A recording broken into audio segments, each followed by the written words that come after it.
Hello friends, இன்றைக்கி என்ன சமைச்சு காட்ட போகிறேன்னா புடலங்காய் பால் கறி பருப்புக்குள்ளே போட்டு சமைச்சு காட்ட போகிறேன்.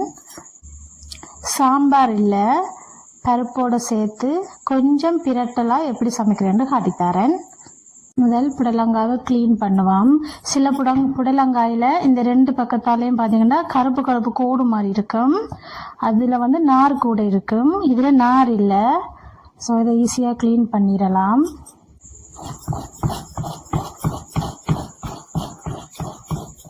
இப்போ பாருங்க, க்ளீன் பண்ணியாச்சு.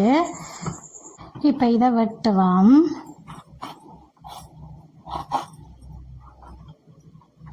வெட்டிட்டு இதில் உள்ளுக்கு இருக்கிறது எல்லாத்தையும் க்ளீன் பண்ணுவோம்.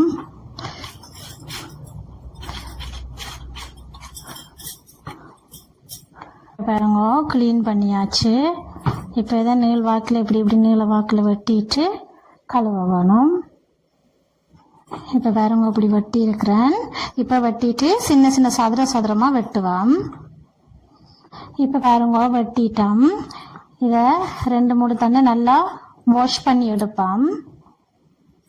இப்போ நாங்கள் வாஷ் பண்ணி எடுத்துட்டோம்.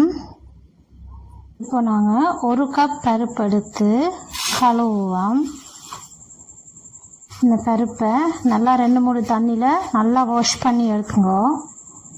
இப்போ நல்லா வாஷ் பண்ணி எடுத்துட்டோம். கொஞ்சம் மஞ்சள் போடுங்க. இது 2 மட்டும்தான் போட்டு வேக வைக்க வேணும். கொஞ்சம் பூ போல் வெந்தோன்னு இறக்கினா சரி. இதில் புடலங்காயை சமைப்போம். தேங்காய் ஊற்றுங்க.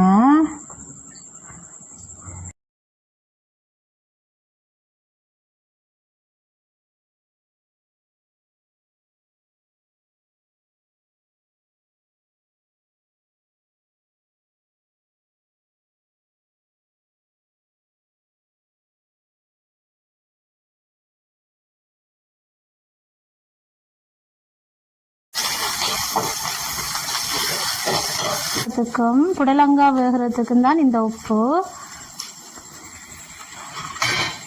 பருப்பில் உப்பு போட்டு வேக வச்சிருக்கிறோம். நாங்கள் கழுவி வச்சுக்கிற புடலங்காய் இதுக்குள்ளே போடுவோம்.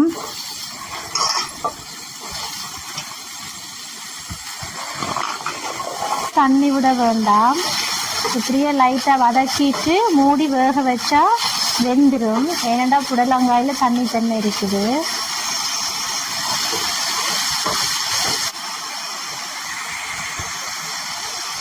அப்படியே மூடி வேக வச்சா புடலங்காய் வெந்துடும்.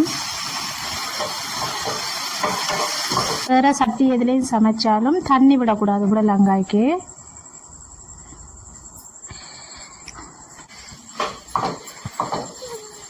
இப்போ பாருங்க, இந்த பதம் எங்களுக்கு சரியாக இருக்குது.